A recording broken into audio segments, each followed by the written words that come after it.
Yeah, we were just alerted to that the meeting is being recorded, which is great. Thanks for the introductions. I'll talk a bit more about what I do in my presentation. Before we start, I just wanted to confirm the kind of format of the discussion. As I mentioned to your colleagues, I'm using this system for the first time. I hope things will kind of work fine.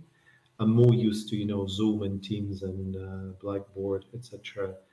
And I think the students need to know that I have this technical difficulty, which is I need to switch between my presentation and WebEx, right, in order to see you. So if there are kind of moments when I freeze a little bit, it's because I'm switching from one to the other. Also, I hope you can hear me okay. If there is an issue with sound, do let me know and I'll stick in my headphones as well. And generally, I'm open to this kind of discursive manner of the presentation.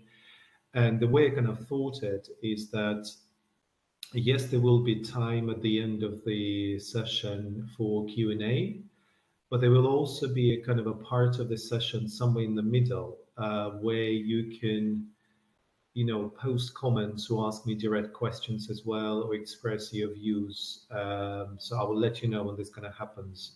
This is to make sure that you also kind of stay active and that there are kind of times in the presentation when I can kind of gain your opinion as well. So we're going to start, and then, yes, I will talk about the meaning of the title. But Ghassan, I think the point of this title, and as you kind of suggested, is that quite a lot of people want to be inside the Kremlin, right? So there's always this sort of a division into those who wish to isolate themselves one way or another, and those who kind of wish to stay in the bigger open world and enjoy its reaches. So in many ways, that's a metaphor that I wish to explore today, and it will be interesting to see what you think of it. So I'm going to start, and this is that moment when I'm switching from the screen to the presentation.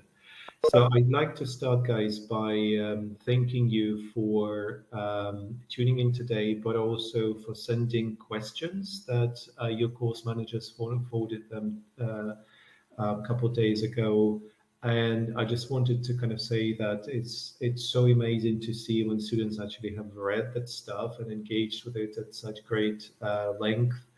And I actually just found this whole system of pre-session questions very useful. And if anything, I'm going to steal this idea and use it in my teaching practice in the UK. So this is my first caveat. Thank you, guys. My second point is that, as it happens, and I think this makes me like very British, I actually know very little about German digital media. We get to read a lot about other things related to Germany, but unless you are a researcher of Germany in your profession, you kind of get to know quite little about the country. And so, for example, the most recent kind of a debacle about one of German politicians requesting that Telegram should be banned in Germany came through to me actually not through British media, but rather through European and Russian media. And so if you don't know about this scandal, you can read more about this in Reuters over here, the kind of the stuff that was available to me. But as you will see, it's sort of like now Germany is engaging with the question of what to do with successful Russian media outlets that operate in global contexts. So if you're looking for a case study that is specific to Germany and looks at the kind of Russian digital media as well, I think that would be an interesting case altogether. My third caveat is a particular use of the notion the West in the English language, right? For Russians, the West is a kind of a fixed category. It's a promised lands where, things are abundant and life is amazing and everybody kind of enjoys just, being on the beach and never having to work, etc., etc. So it's a kind of a fantasy for many people out there. For the British public, the notion of the West has sort of changed greatly in the past 3-5 years since Brexit. And what we can now see, for example, in usage is that the West now stands for the five English-speaking countries of the world, meaning the UK, the US, Canada, Australia, and New Zealand, and no longer includes the EU. So there's been a kind of a split between what is now called known as Europe and also the West. So if I'm going to make any references to the West in my presentation, I want you to know what I mean by that, right? So I definitely do not mean kind of Europe and the EU for sure, but rather the West as this new Anglo-American strategic alliance that we see after British exit from the European Union. Again, it would be interesting to know what you think of it and what your experience has been so far. And my last caveat is about sort of the way I wish the class kind of goes on today is that Ghassan was right saying that I often choose provocative titles and really try to push boundaries in what I do. And so you might find some of the kind of ideas that I present today perhaps quite sort of unusual. And so feel free to express your views on them, because what I'm trying to achieve, obviously, today is to galvanize your views, to promote free discussion, and ideally to have a very good kind of informed debate towards the end of the session.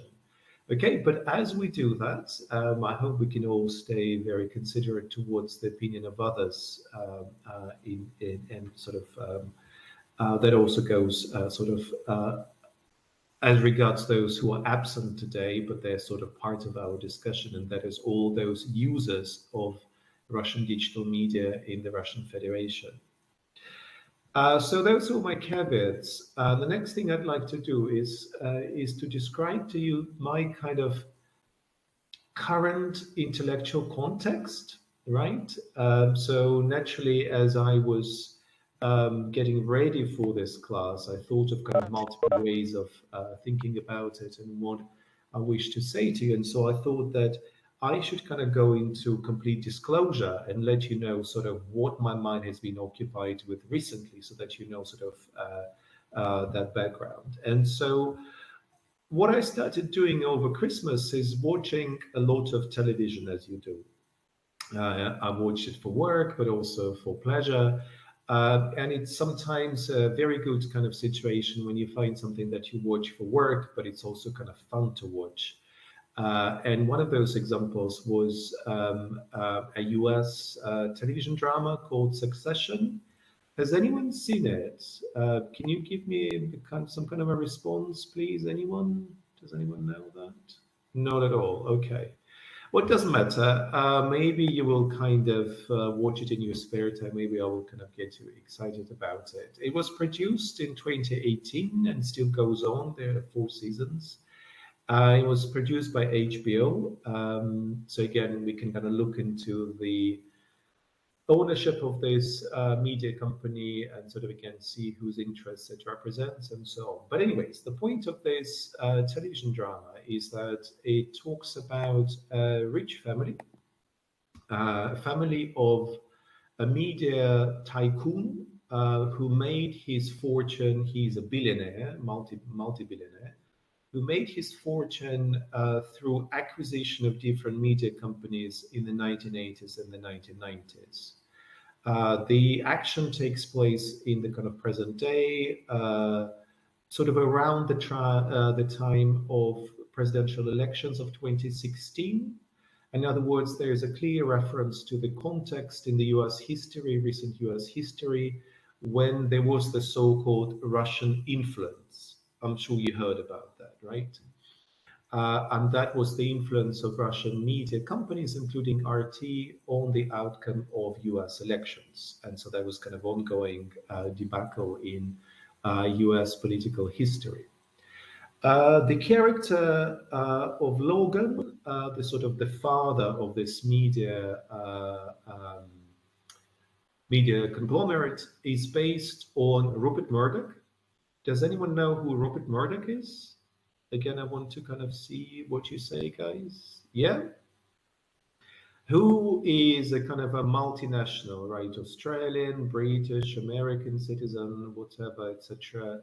Who owned a lot of influential media companies throughout the world, including, of course, Fox Television, right, as we know it. And it's a character who is quite elderly. He has four children that are involved in different kind of parts of this media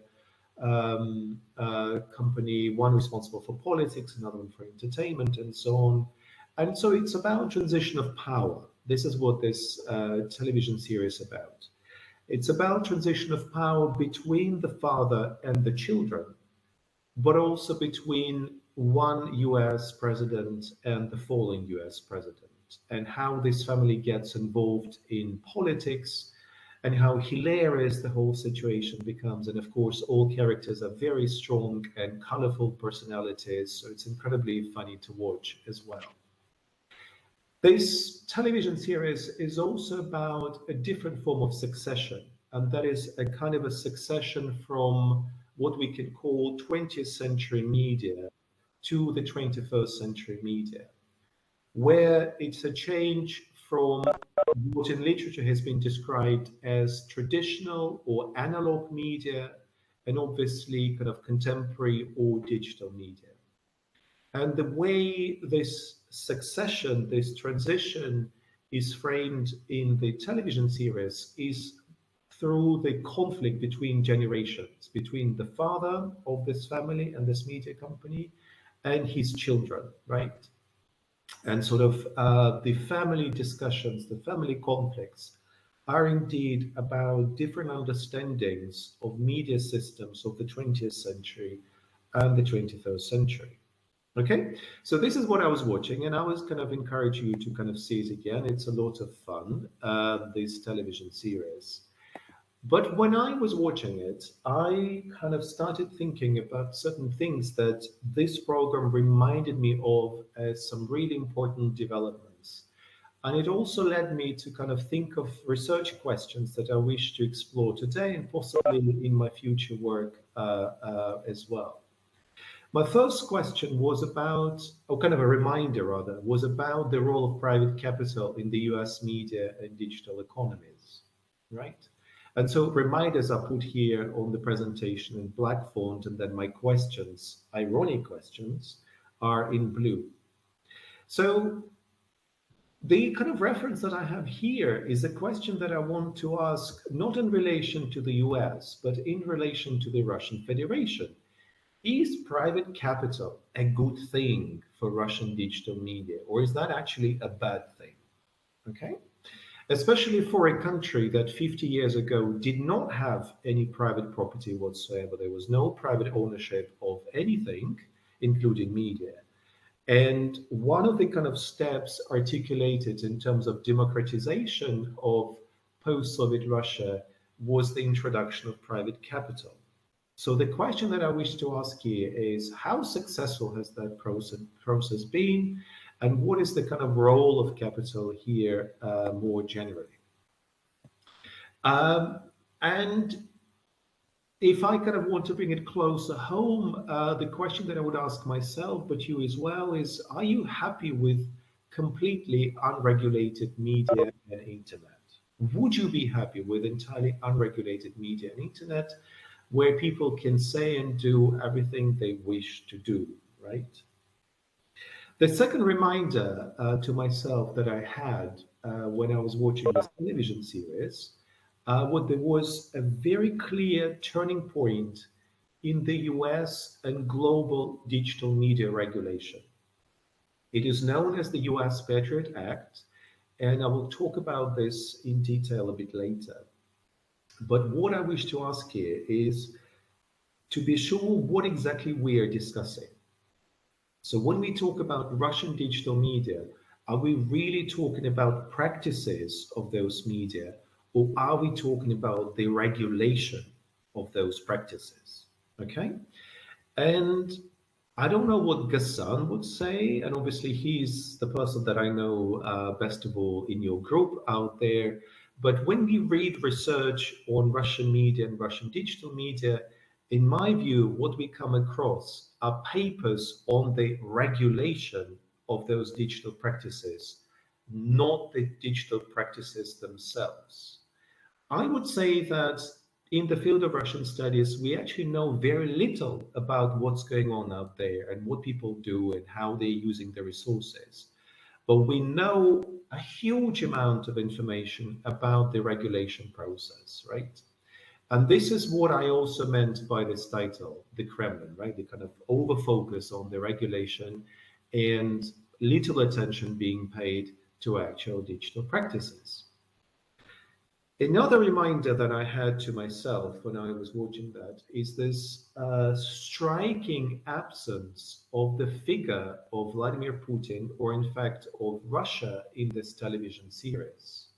So, although it reflects on those elections of 2016, although it talks, about the rise of Trumpism and the influence of media companies such as Facebook on presidential elections, bizarrely, there is no reference to Russia whatsoever. It's kind of like not there.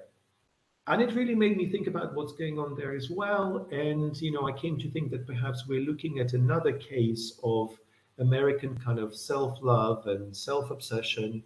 And so my question is, what would be the kind of German and Russian equivalents of that self obsession, right? What do we talk about? What do we put in the center of our discussion? How do we form that discourse?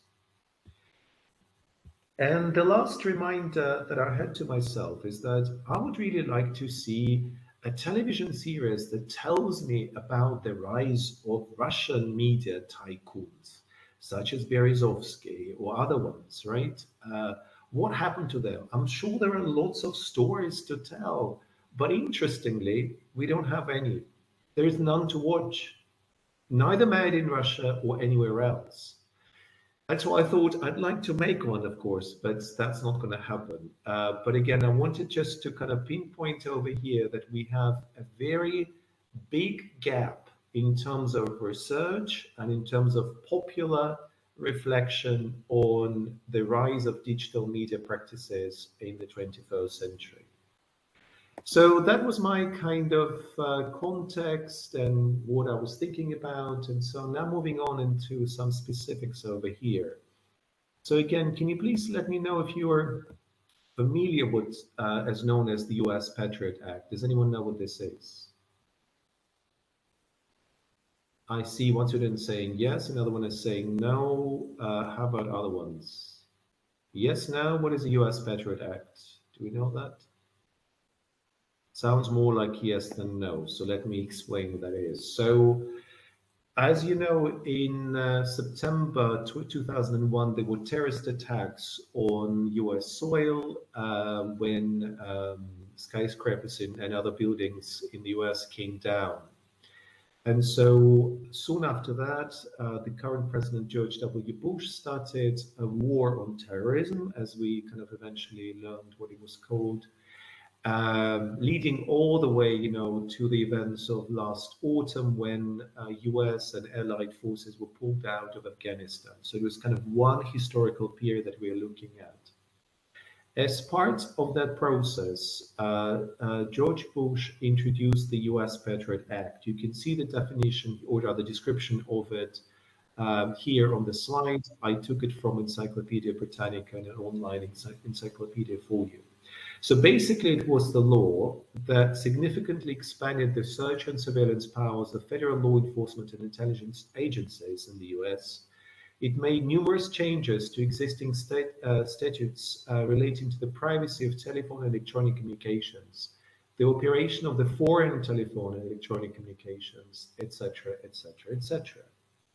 In actual terms, what it meant was that, according to the US Patriot Act, all media companies, all digital companies in the US had to share their data with surveillance agencies, such as NAS and other ones.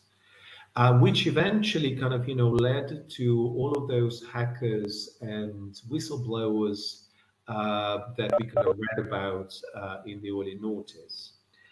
Now, what is really important about that US Patriot Act, and you can see it again from the slide, is that it requires that all foreign media companies, all foreign corporations, including financial institutions, have to actually go through an assessment by the US authorities in order to be allowed to operate on the US soil as well. Okay? So what I'm trying to say over here, guys, is that we have a turning point in the way digital media started to be regulated in the 21st century. And the change happens in the US first, but then we see similar changes elsewhere in the world. And so I was going to ask you that the Russian Federation joined the league of these countries regulating the use of capital, media, etc., much later, sort of already in the sort of 2010s and onwards. And I'm sure that you're familiar, and I could see it from the questions you sent me, you're familiar with the recent kind of developments when the so-called foreign agent law has been applied to various kind of activities on the territory of the Russian Federation. So again, I want us to kind of globalize the discussion and see it in this light as well. So that was kind of my intellectual background. What I'd like to do next, guys, is to possibly explain a little bit what I do and who I am, so that you can kind of ask me questions later on. So I kind of thought that I can represent myself as this sort of a thing consisting of three things, if you wish: the blue, the sort of horrible yellow and green color. So I have sort of these three roles where on the one hand, I work at the University of Leeds in Britain, which is a public institution, in other words, it's a government-funded institution. On another level, I work in a museum, which is a private institution, and it's funded through an endowment fund. So anyone, including yourselves, can make a contribution to the financing of this museum. And I also work independently through a network of like-minded people, scholars, researchers, practitioners. And so I have this experience, I would suppose, of working in a public organization, in a private organization, but also in an independent, profit-free, non-governmental organization that is self-sustainable. And so a lot of what I kind of think about things and the kind of work I do crosses those boundaries and also allows me to see how very often we get stuck within a particular paradigm of thinking because it depends on whether we work for a public organization or a public organization if we are in fact independent. More precisely, those institutions are, as I mentioned, University of Leeds in the UK, where my job is in teaching film and digital culture. I'm also kind of a lead of research at Garage Museum of Contemporary Art in Moscow, where, of course, as the title suggests, I specialize in art museums and culture, especially visual culture. But I'm also the kind of founding lead of an online platform called Studies in Russian, Eurasian, and Central European New Media, which is a research network association. And so these are kind of my different perspective on what's going on in different parts of the world, including the Russian Federation. So again, happy to talk about this more in Q&A. Feel free to ask me about how I kind of manage all of this, but it's been a lot of fun, I can tell you that. So what kind of things do I do, just to give you a sense of my research and my focus?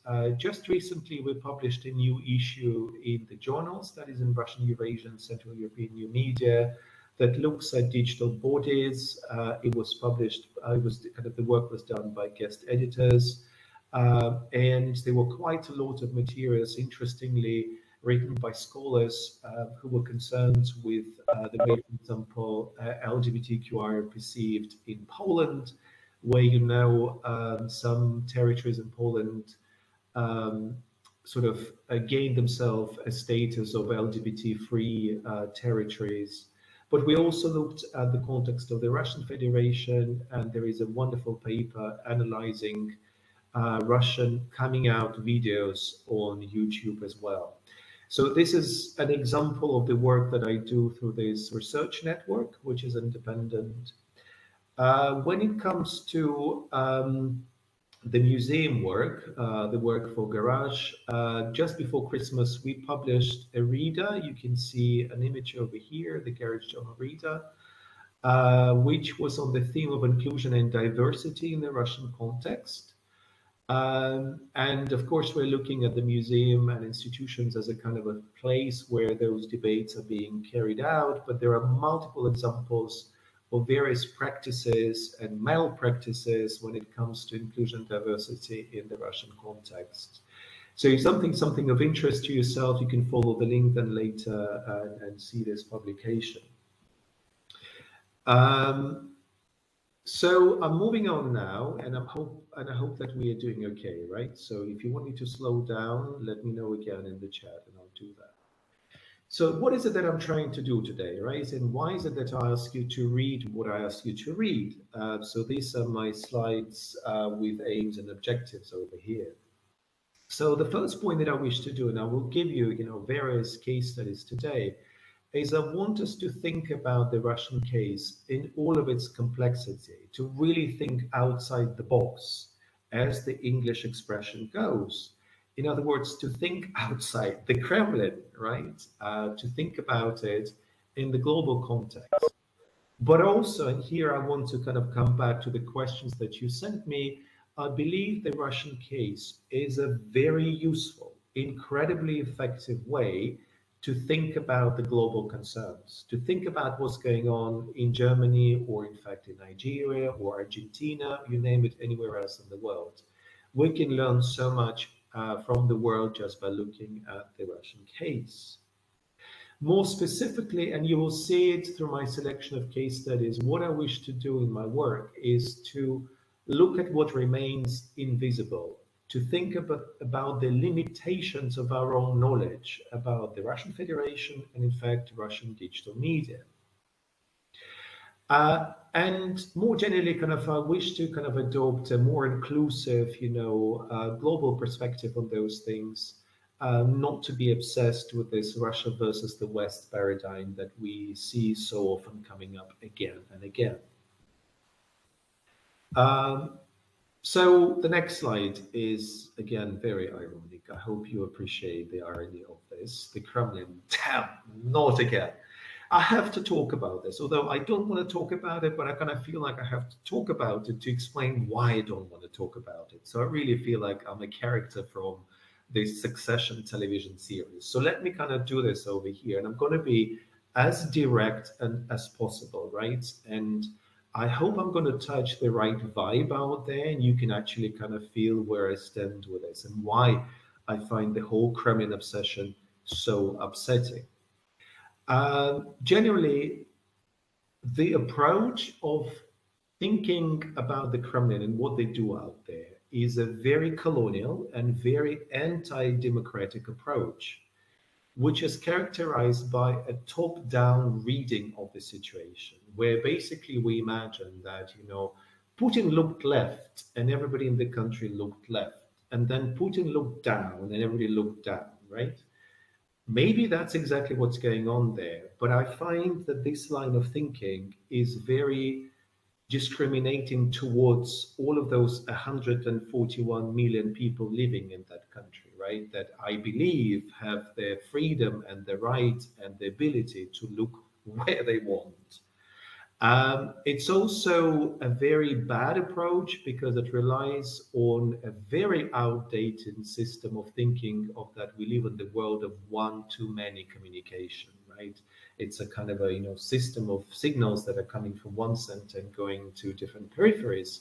Because as I will show you today through my case studies, There are so many centers and so many confusing networks. There is absolutely no way to kind of map them in some kind of a single way. And most importantly, something that is so dear to me is that this approach is so problematic because it disregards the concerns of minorities and concerns of the public more generally. It sort of misplaces the people with the Kremlin. It uses the Kremlin as a kind of a shortcut for all kinds of groups and networks and whatnot out there. And overall, as you can see from this sort of blue writing here on the slide, it is a very centralizing and a very stereotype and very discriminatory approach. And as a result of that, Russia turns this into a space on which we project our own conspiracies, our own kind of, fantasies about the world and the universe and you name it. And so this is the reason why I'm not interested in the Kremlin and why I don't want to talk about it altogether. So I hope that this is something that we can agree on today. So what would be a point of reference out here and how do we approach? What do we compare the Russian digital media to? What, Germany, the UK? To me, again, this is a somewhat, again, problematic approach because by making that comparison, I'm effectively suggesting that there is this global north, there is the white privileged male kind of a space, and we're just going to play in that field. In order to compare the Russian digital media to that, let's say, of India or Brazil, I personally don't have the skills or the knowledge to do that. Okay, and so I'm very open about the limitations of my own knowledge and what the field does altogether. Perhaps to avoid this kind of issue, we wish to compare the Russian case with its own predecessors, right? About what's going on before. And so here I'd like to kind of remind you, I'm sure you know of it very well, about what we had before in this country. So when it was the Soviet Union, as you know, there was government censorship of all media production. There were, of course, multiple ways of overcoming that censorship, but there was a legal provision in the form of a, all union law that allowed the existence of censoring institutions and systems. So that came to an end in 1990, where the new law was introduced, which basically banned government censorship in the USSR. It was still the USSR. A few months into it, there will be the dissolution of the Soviet Union and the emergence of the Russian Federation. So here, let's be a bit more kind of careful here and see that the law bans government censorship. But what about other forms of censorship, right? What happens, for example, with private corporate censorship? What happens with financial censorship? What happens with data censorship? And other all kinds of ways you can think of controlling free speech. What we also see in the 1990s as a kind of interesting period is when media companies and journalists used government and public funds for their own activities and gain. So there were, for example, journalists who would set up their own journalistic kind of enterprises using the government money or the public funds, and they made fortunes out of this. So there were all kinds of activities going on there. And for some, the 1990s are kind of a period of the rise of quality journalism, which is true. But it also a period of really bizarre kind of media projects, such as that of Alan Chumak. He was a guy that would appear on television and he would say that he could cure people by just looking at them, right? So if you actually watched television at that time, if you sat in front of your TV box and if you allowed Alan to look at you, you would be cured of all illnesses. And this went on and on and on for hours and hours and days and years and years. And so for other people, the 1990s is the era of practices such as that of Alan Chumak. And that is also true, right? So we're looking at a very bizarre kind of practice altogether. And so what I wish to say here again, in response to your questions, is that I want us all, guys, to see the bigger picture, right? To see that, yes, there were amazing journalists and activists. And just a name that comes to my mind, for example, is Nadezhda Shkihina, who was a Moscow journalist and the secretary of the Russian Union of Journalists, and eventually made a career in the EU as well. A fantastic example of a woman leading that change at that time. But we also have characters like Alan Chumak at that time. And so, I'm putting those two extremes here for you to consider. Um, Moving on over here, I tried to put it all together in one slide for you to kind of see a difference here. So if the Soviet Union was a planned economy with zero market economy, we can now say confidently that the Russian Federation is a market economy, right? And private capital, for that matter, underpins the digital economy. It's such big companies like Yandex, Mail.ru, and other ones that I will mention today. The Soviet Union lived behind the Iron Curtain, which meant it had very few kind of involvement in economic activities globally. Nowadays, it's a globalized economy with a lot of interest internationally, and a lot of media companies in the UK, Greece, Brazil, and many countries belong to Russian businesses. As an example that I would be happy to elaborate on, there are digital hubs, for example, by Yandex in the EU, such as in Finland. We now see multiple centers of economic activity emerging. There's, of course, Moscow, but then there are other ones as well. But again, how much do we know about this? And so I'm suggesting that would be an interesting area to explore altogether. Now, the dominant ideology of the Soviet Union was communism. I can say that communism is now seen by, let's say, British politicians as an oppositional party, right, to the leadership party in the Kremlin. So, how can we define Russian ideology at the moment? It's neoliberal capitalism, I would argue, right?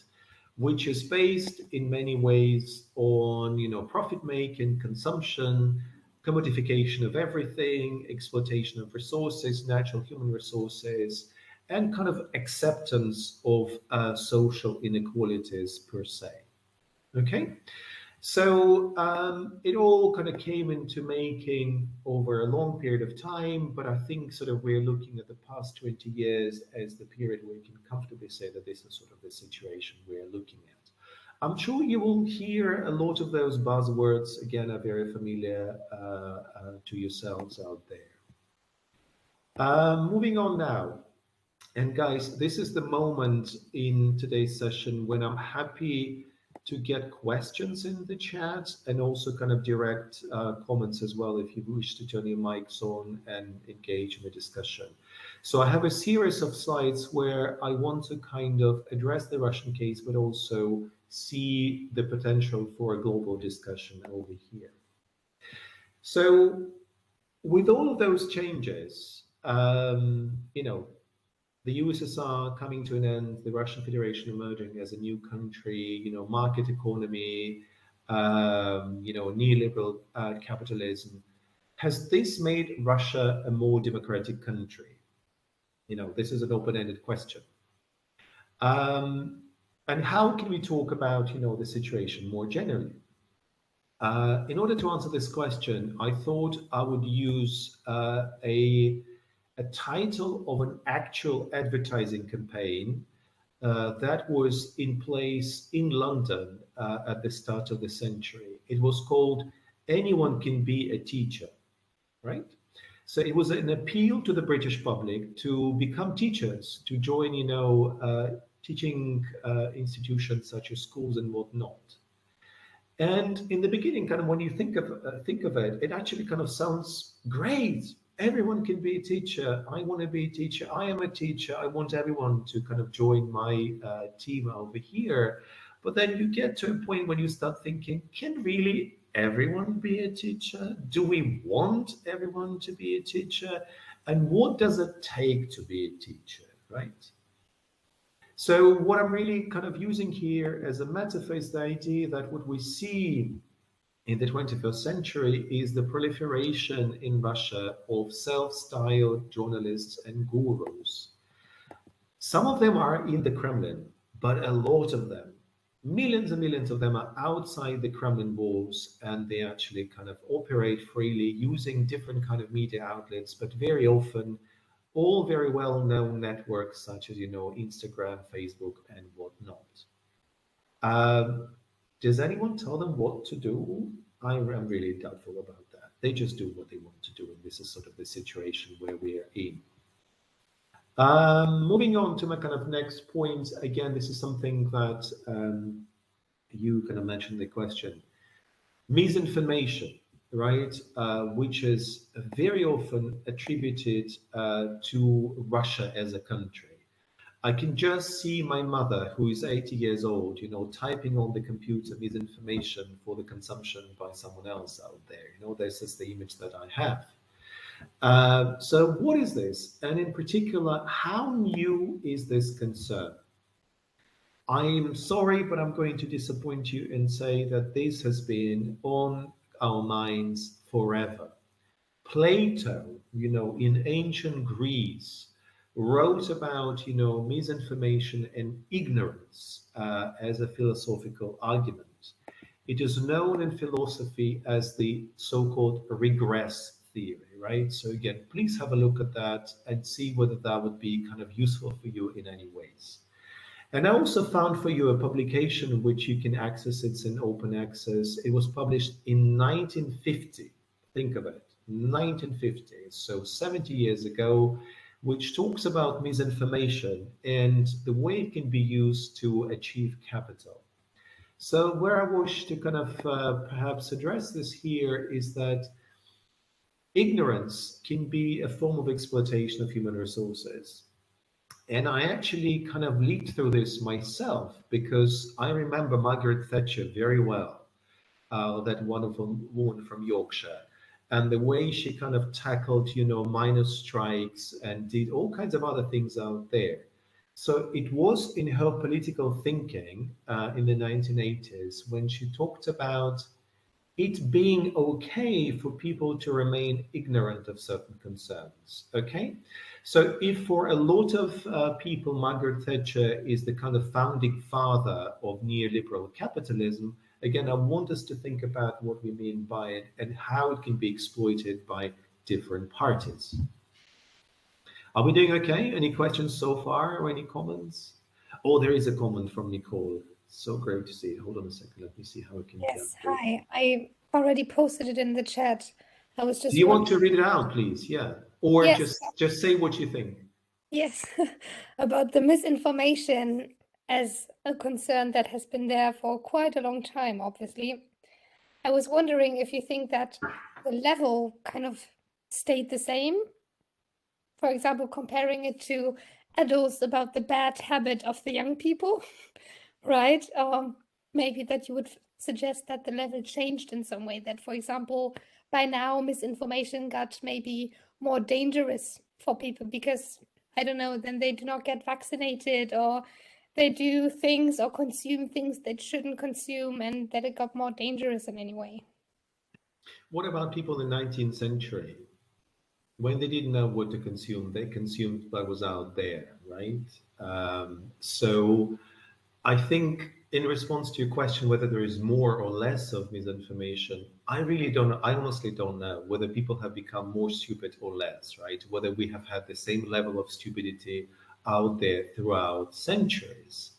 And obviously, I'm thinking, French literature and, all the comedies, Tartuffe comes to mind and all of that kind of stuff.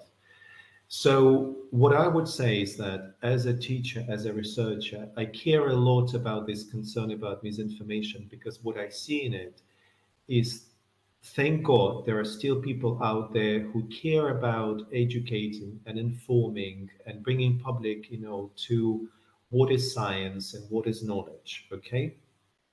So to me, it's less about is there more or less misinformation? It's more about what we can do as individuals, right, in our everyday practice. And whether we do it on Instagram or Contact, whether we do it in a coffee shop when we talk to someone, I think we need to find ways how to ensure that people develop the capacity to be critical and to know what is true and what is false. Okay. Any other points or questions over here, guys? No, moving on. Sorry, just need to update my PowerPoint over here, just bear with me. So my next point is about data optimism, right? There are, of course, always optimists and pessimists out there. And as I'm sure Ghassan will confirm as well, we in the field have already lived through multiple phases of going from data optimism to data pessimism, from data optimism again to data pessimism. To give you an idea, first we were excited about, LiveJournal. There was that sort of a system 20 years ago. We thought that LiveJournal would be a fantastic platform for us to all get together and, to ensure that we live in a democratic society. We then realized that it didn't work. Then we got excited about, Facebook. Then we realized it didn't work. Then we got excited about TikTok. Now we understand it won't work. So it kind of goes in a loop like this all the time. But what I wish to kind of say is that I think we should be concerned about the possibility of using data as a new form of digital totalitarianism. And this is actually where I think Germany is a country that is leading the discussion in terms of the use of data and access to data and sensitive data and personal data in all those kind of regards. The scandal with Angela Merkel comes to mind when her telephone was hijacked, etc. So I think it's a valid kind of a discussion out here. But if you ask me, as you do in your questions, whether control of data can fix problems, I'm afraid my answer is going to be no, it won't. It may generate even greater problems out there. Moving on to another point I wish to make here is about the term propaganda, because I saw it quite a lot in the questions and I can sort of sense that this is something that interests you as well. To me, it's the question of terms, guys. Propaganda is a very specific term that relates to the so-called mass media of the start of the 20th century. I want us to be aware of that. What was different back then and now? Back then, people didn't have choice. There was only one radio station, there was only one television station, and both were controlled by the government. And so you had no other resource to use but just to follow what was out there. To say that now we live in a world of propaganda is hugely problematic to me, because all you need to do is to switch from one site to another site, right? You have those options. And in that regard, the Russian Federation remains an open space where people can get access to any website anywhere in the world, in any language they choose to do so. So why they choose to watch this program and not another one, it's not about the question of access. It's a question of the choices and values that they have out there. However, at the same time, we see a lot of examples of using digital media for manipulation of public opinion, right? And a creation kind of a one-sided perception of the world, very antagonistic and sometimes quite crazy in its outlook. So if this can kind of help you, then the term that I would suggest here is kind of post-propaganda, right? That comes after, which is sort of like propaganda, but it already exists in the world, which is open and digitally connected and quite diverse in that regard. Okay. In terms of regulation and control, because again, this is the kind of word that comes up again and again and again. To put it simply, the question that I hear very often is, can Putin control Russian media, or can Putin control, digital media out there? To me, it's a wrong kind of a question, right? And it doesn't interest me whatsoever.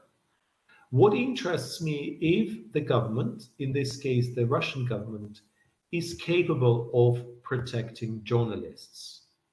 I don't even mean to say whether it wishes to protect journalists, but whether it is actually capable of doing that. Does it have enough power and resources to protect journalists from attacks, for example? And sadly, I would say with the Russian Federation that it is not capable. That sometimes it wishes it could do that, but it just cannot. And what we see, for example, if you review, for example, a course on journalism in a leading institution in the Russian Federation, you will see how little attention they pay to the safety of journalists, how little they actually know about what it actually means to send your journalist to interview something. There are no ethical procedures for those practices in a lot of companies out there. Okay? And that results in conflict situation. It results in the breach of privacy. It results in attacks and whatnot that comes with that altogether. The next question that is out there is the Russian government interested in quality journalism?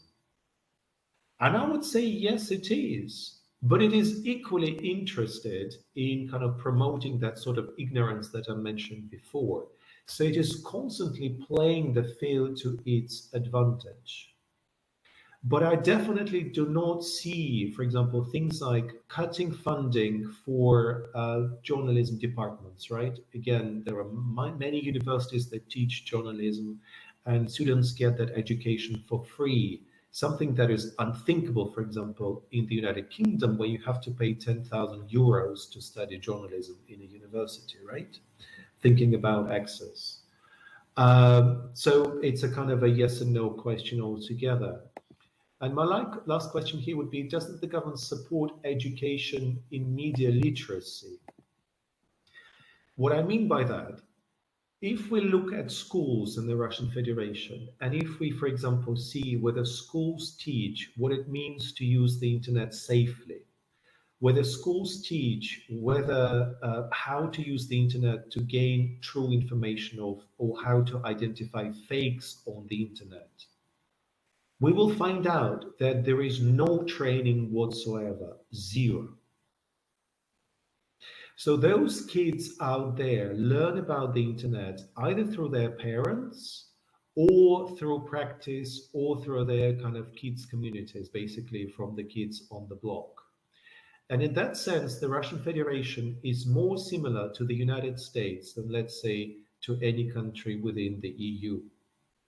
So if you get out there and you start interviewing those who are, let's say, 20 years old now, and you ask them, how did you learn about the internet? How did you learn about, safe and ethical use of the internet? They will just shrug their shoulders because they haven't. Okay? But whether that is an intentional kind of lack of education or whether it is an oversight, I don't know. Okay? Moving on over here to my kind of last point in this section of this session, and we will move to some case studies that I wanted to present today very briefly. As I mentioned before, Russia is a good case to think about things globally, and in particular about the ethics of global journalism altogether. There have been some attempts among researchers to kind of do that work, and I just encourage you to continue doing this if this is something of interest to you. Okay, so my cases are going to be based on my recent work. So this is not the stuff that you read, but rather the stuff that I've been working on in the past sort of 2-3 years. Some of it has been published, but a lot of it is still in the making. So I'm sorry if sometimes the argument will not be perfect, but I'm still kind of working on it. And so what I want to do is to kind of talk to you about the, as I put in brackets, the invisible practices, right, of invisible concerns that are out there, but we kind of not talking about them. And so this is kind of my way of breaking out of the box, breaking out and kind of seeing the world outside the Kremlin. So I'm going to start with a couple of examples that deal with the cultural diversity of the Russian Federation. Now, has anyone been to the Russian Federation as a tourist or as a student? You haven't? No. Well, I don't know about you guys, but when I speak to my students or just, friends in the UK, they very often speak of the UK as being a very diverse country. But when they think of the Russian Federation, they just shrug their shoulders and just say, "Well, I'm sure everyone is like you," and they just point at me. And I'm like, "No, no, no, no, no, no, no. Just hold there." This is all to say that, in my experience, the Russian Federation is way more diverse than the United Kingdom, way more diverse than any other European country for that matter, because of its history, because of its kind of situation of a kind of an empire, as it were. By which I mean just a very simple fact: over 100 indigenous languages are spoken in the Russian Federation. In other words, these are not people who have migrated to the Russian Federation recently, but rather who have lived on the territory of the country for millennia. So they're kind of part of that ilk altogether. And some parts of the country are so diverse that it's sometimes hard to imagine, especially the south, right? The kind of what is also known as the North Caucasus region, where you literally cross the road and you meet a community of people who do not speak the language that they speak on the other side of the road. I'm speaking, for example, about large towns in Kabardino-Balkaria Republic, where one street of the village speaks Kabardine, the other one speaks Balkar. These are not mutually understandable languages. There are two different kinds of Islamic communities, very different kind of situations altogether. So it is incredibly diverse, but this diversity is lost to us as researchers. For example, I do not speak any of the minority languages in the Russian Federation. So I have no access, for example, to media produced in that case, say, in Adige group of languages, right? I cannot look up, the local newspaper and see what's actually going on there because I don't have that skill. And mind you, coming back to the question about the Russian government and its concerns, it does not support the learning of those languages by the majority of Russian speakers. Okay, so they have no access. They don't know anything about their own country in that regard, per se. So if we're looking at research, we know nothing. We don't know what's going on. We don't know what people are talking about and what they write about. It is entirely kind of lost for us altogether. Now, some would argue that these are small republics, these are small kind of groups of people that are not that important. And when I hear that, obviously, I get really angry again, because again, coming back to my earlier point today, this means that we are not careful, that we are disregarding the opinion of those minority groups. We are kind of really coming across as colonizing subjects out there. To show you, to prove that this is not just a Russian concern, let me point out a kind of a global connection over here. And throughout my cases, be aware I'm going to use security as a kind of a angle altogether. So with this Adige group, we are also talking about very large diaspora of Adige people in Turkey, 3 million people. This is, guys, if you think of it, is a larger population than some countries within the European Union, right? And then we also have a large Adige diaspora in Jordan and Syria.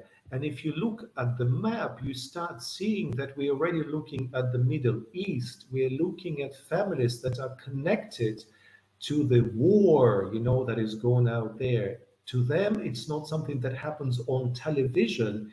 It is something that happens within their families, within their kind of community altogether. I'm just giving you again a couple of examples over here of some Adyghe diaspora who are very active in the Republic of Turkey, but also, and I hope that you will have a chance to explore that in your free time, some Adyghe communities in Germany. For example, this very well-known LGBT activist who is of, Adyghe descent altogether. In other words, it's a minority group that connects the concerns of the Russian Federation to a larger global kind of network of communication, security concerns, economic activities, cultural exchange, you name it. Okay. Another case would be similar to this and very brief. It has to do with the group of Ossetians, right? And I don't know if you know, but this group was divided by national borders during the Soviet period, and then eventually came out as two regions in separate independent states, the Russian Federation and Georgia, known as North Ossetia and South Ossetia. And again, if you look at the map, you will see that it all links us to the conflict, right, or the war between Georgia and the Russian Federation of 2008, that in a way kind of preempts the events out here. So again, guys, when you read about this in newspapers, it's a kind of interesting story, right? And you kind of just follow through this. But when you actually visit the region and you speak to the families who had to accommodate refugees from either side of that conflict, it turns into an incredibly different kind of context altogether. And we're looking again at large sections of the population. What do we know about the media exchange out there? Because obviously those people are using telephones and whatnot, and I can say to you that we know very little. We just don't know what's going on, and we don't know what kind of agenda is out there in terms of their communication. My next example is of a different kind altogether. It's about a region of the Russian Federation which traditionally was known as Yakutia, but eventually was renamed to follow the indigenous name of Sakha. It is marked here in red out there. Do you know anything about that part of the world? Anyone? If you do, can you turn your mic on and just tell us a bit about it? No? As you can see on the map, this is one of the largest territories in the world that has its own governments, right, out there. It's a region populated by Sakha people. They speak a Turkic form of language. They themselves are colonizers. They moved into this region in the 12th century, kind of moving out other people to the northern parts of the Arctic. If you look up the encyclopedia, in the English language at least, it will say lots about this region being rich in diamonds and other natural resources, of course, because all we care about in the West is access to resources very often, it seems.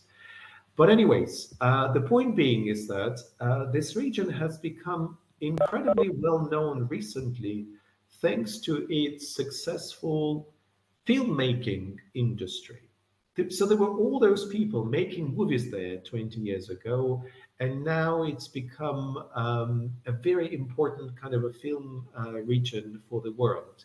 To give you a sense that a film made in Yakutia won top award at the Russian National Film Festival in Sochi, and Yakutia film are shown all over the world at various film festivals, including Sundance. And if you fly with British Airways, you can actually now watch a couple of Yakutia films on your kind of, passenger selection thing altogether. So to me, Yakutia and Sakha Republic are an example of how a region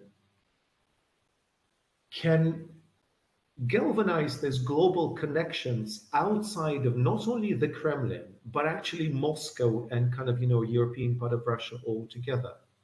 that they gained global prominence even before people in Moscow learned about their films and their kind of cultural products altogether. So what we have seen recently is a kind of a rise in various, activities that are connected to Sakha Republic, including the formation of a very rich cultural foundation known as Ayarkut, and it is funded by an entrepreneur, a businessman, Arsey Tonsky, who is from Yakutia originally, but he now lives in California in the United States. And he owns like a kind of a taxi company, like sort of, from what I understand, it works as sort of Uber of a sort. But he's so rich that he now promotes the culture, language, and media of Yakutia on global scale. So if you're interested, you can even apply for an art residency out there in this region. Okay. Now, all of this is a lot of fun, of course, I understand, and maybe insignificant to some of us, but I wonder if we can look at it from a different angle altogether, literally. So what I did here on the slide, I turned the globe a little bit to show you the connections of this region to the world, and in particular to the northern territories of the US, Canada, and Northern Europe, such as Norway, right? And when you do that, you suddenly realize how close this region is to other global players. And then also who are kind of on the political side of things and the economy, you would know that there is such a thing as the northern trade route, the one that the Chinese are very keen on, and that is about shipping products to Europe, not around Africa, right? But actually around sort of to the north of the Russian Federation, so that the ships go from China north all across the Arctic and then to the European Union, right? So it's obviously a security concern and an economic concern for other players out there. Okay, so again, how much do we know about it? Not much. Moving on to my next case, and I'm aware of the time, so I'll probably speak for another 5 minutes and then we'll open for discussion. In addition to Russian concerns in other parts of the world, there are also other countries that are super active on Russian digital kind of market altogether, including, for example, very influential entrepreneurs from Armenia, the so-called Tashir group. Again, I'm not sure you've ever heard of them altogether. But they own a lot of stuff out there. They are responsible for, building, whole cities and shopping malls and cinemas and whatnot and whatnot. They're incredibly influential to the point that the leader of this Tashir group is a close friend of the president of Armenia. In fact, they share the same surname, right? Which I find is like an anecdotal kind of piece altogether. The two kind of things that I wish to draw your attention to is that this business group is responsible for building entertainment centers all across the Russian Federation, 500 educational centers for children. Mind you, this is a private company, right? I have no idea what's going on there and what kind of stuff they teach kids. And whether there is kind of, whether they are left wing, right wing, we just don't know because we didn't tap into that. We didn't have an assessment of that outreach. What we do know, though, is that this company is under US sanctions because they are involved in the construction of the Crimea Bridge, the one that now connects the Crimean Peninsula to the rest of the Russian Federation, right? So there's an interesting kind of point altogether. And to give you a sense of the magnitude of this company, imagine that they invested 15 billion into the so-called digital health service, right? Which is about, again, digital media. It's about data protection. It's about data mining. It's about data journalism, if you wish, as well. Skipping that will be too complicated, I suppose. The last thing that I will talk about, and happy to kind of elaborate during the question time, is the so-called another kind of minority group, LGBT. I put it in inverted commas. It's in inverted commas because in the Russian language, LGBT is used as an acronym, not LGBTQ+, right? Very important. And the recent legislation kind of specifies that it's that LGBT group altogether. This is all to say that they really see it as a Western political project that goes back to the 20th century, US and kind of Stonewall movement. And so we know that in 2013, the Russian government passed its Section 28. The reason why I use this name is because the Russian law is a carbon copy of British Section 28. That was a law in the United Kingdom introduced by Margaret Thatcher again, who prohibited promotion of homosexuality among minors. The law was in place until 2003.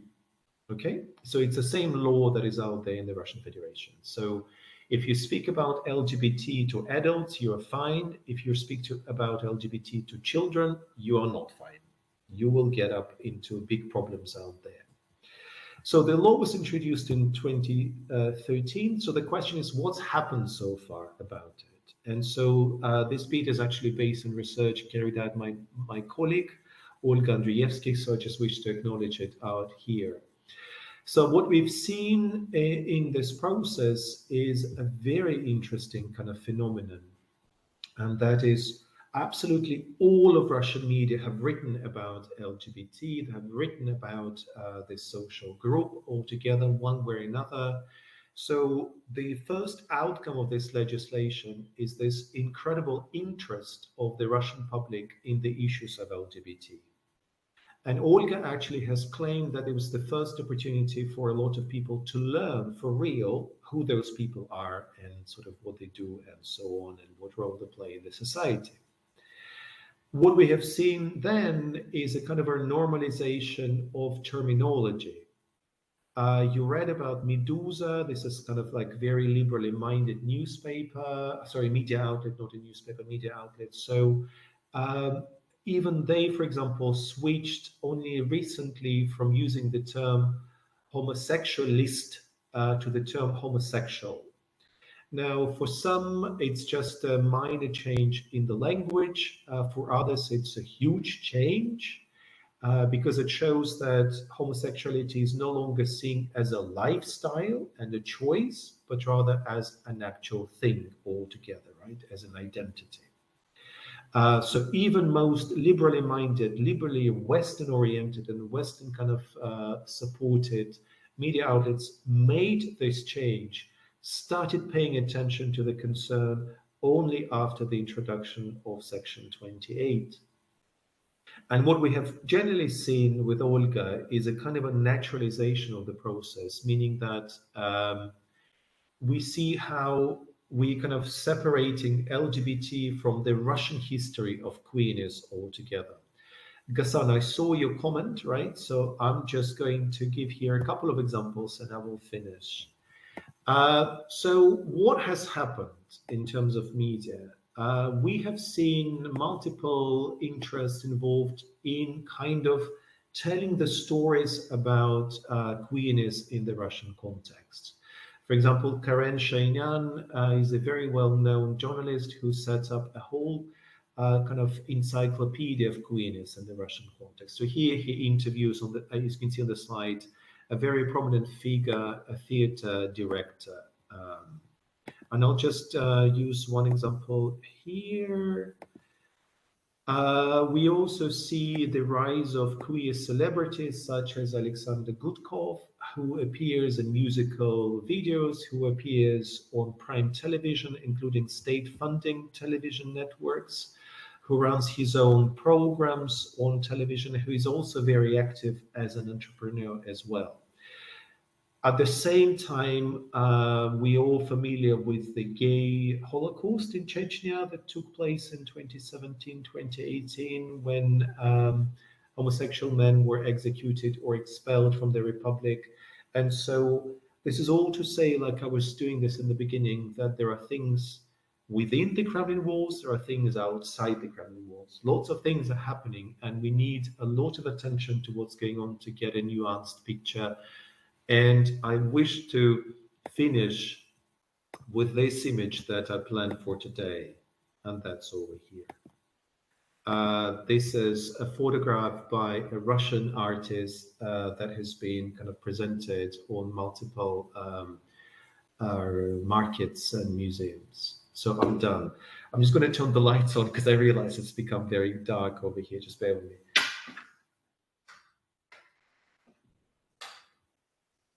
Okay, I hope you can see me better now. Ready for questions?